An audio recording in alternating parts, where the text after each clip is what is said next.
تو بزدل دشمن کی تمام تر چالیں اسی طرح ناکام ہوتی جائیں گی۔ شری لنکن کرکٹ ٹیم نے واپسی کا فیصلہ ترک کر دیا ہے۔ بات کرنے کے لیے بریگیڈیئر جنرل مسعود احمد خان صاحب ہمارے ساتھ موجود ہیں۔ مسعود صاحب بتائیے گا، سیکیورٹی فورسز پر اعتماد کا ایک مظہر ہے اور کیسے دیکھتے ہیں آپ اس تمام تر چیزوں کو؟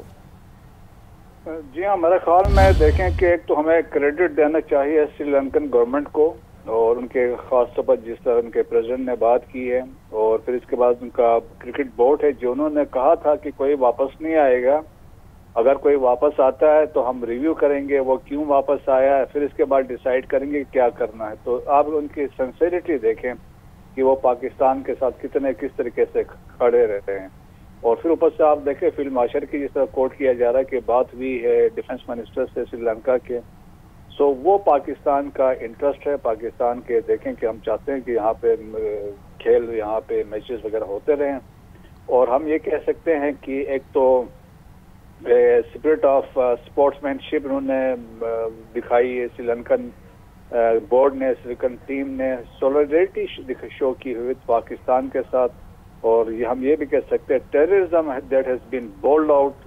اور فرینڈشپ جو ہے وہ ناٹ آؤٹ ہو گئی ہے، تو وہ کریڈٹ ہم ان کو دیتے ہیں۔ اور پھر دیکھیں ان واقعات کا خاص طور پر سری لنکا کے ٹیم کے آنے کے بعد ہونا بہت معنی رکھتا ہے۔ اس کا مطلب یہی ہے جو پیچھے سے جو دہشت گرد ہیں جو افغانستان میں بیٹھے ہوئے ہیں، اور پیچھے سے انڈیا، دیکھیں ساری سوچ جو ہے، تھنکنگ جو ساری انڈیا کی، اگر آپ کو یاد ہو 2009 مارچ میں بھی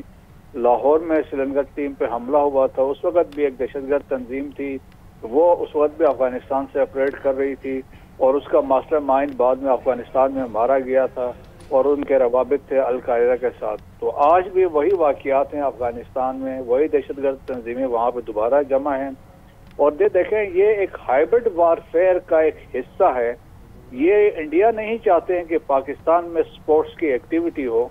اور اس کے لیے دیکھیں ان کی ہر ممکن کوشش رہی ہے کہ پاس میں بھی کہ اور یہاں پہ میچز نہ ہو، اور یہ واقعات آپ دیکھیں گے جب ڈیٹیلز میں جائیں گے تو ان کے تانے بانے جا کے انڈیا سے نکلیں گے، افغانستان میں بیٹھ کے ساری انہوں نے پلاننگ کی، ایگزیکیوشن وہیں سے ہوا، اور ان کو ایک خوف اور فیئر جس سے کریٹ کرنے کی کوشش کی تھی اس ایریا اسلام آباد کیپٹل میں جب یہ دھماکے ہوئے ہیں۔ لیکن کریڈٹ دینا چاہیے ہماری جو لیڈرشپ ہے، ہماری جو ملٹری لیڈرشپ ہے، اسپیشلی فیلڈ مارشل نے جو بات کی ہے، اور اس کے بعد ہمارے انٹیریئر منسٹر کی جو بات ہوئی ہے، وہ ان پرسن جا کے پلیئر سے ملیں، ٹیم سے ملیں، ایمبیسڈر سے ملیں، ہائی کمشنر سے ملاقات ہوئی ہے، تو پاکستان ہیز پریویلڈ، اور پاکستان نے ان کو کنونس کروایا، سو کرکٹ کی جیت ہوئی ہے اور امن کی جیت ہوئی ہے۔ اچھا بریگیڈیئر صاحب، آپ نے جس طرح سے بھارت کی بات کی تو ڈیفینیٹلی پوری دنیا میں جہاں جہاں دہشت گردی ہے وہاں پر بھارت ہی اس میں ملوث پایا گیا، اور عالمی دنیا یہ مانتی ہے۔ اب جو انتظامات فول پروف سیکیورٹی کے کیے گئے، ایک واضح پیغام بھی دے دیا گیا ہے بھارت کو اور دیگر دشمنوں کو کہ ہم تیار ہیں، آپ جس طرح سے بھی آئیں گے ہم ٹیکل کر لیں گے۔ تو اس میں سری لنکا کو بھی کریڈٹ جاتا ہے کہ انہوں نے ہم پر ریلائی کیا، ہم پر اعتماد کیا، ہماری پاک افواج پر اعتماد کیا۔ دیکھیں سری لنکا کے ساتھ ہمارے بڑے زبردست قسم کے تعلقات رہے ہیں، اور کافی عرصے سے ہیں، اور اسپیشلی پولیٹیکلی بھی ہیں، اور ملٹری ٹو ملٹری ریلیشن شپ بھی ہمارے بہت زبردست ہیں، اور سری لنکا والے بھی ریئلائز کرتے ہیں کیونکہ وہاں پہ بھی دیکھیں دہشت گردی انہوں نے بہت دیکھی ہے، خاص طور پہ نردرن سری لنکا تھا، جافنا کا ایریا تھا،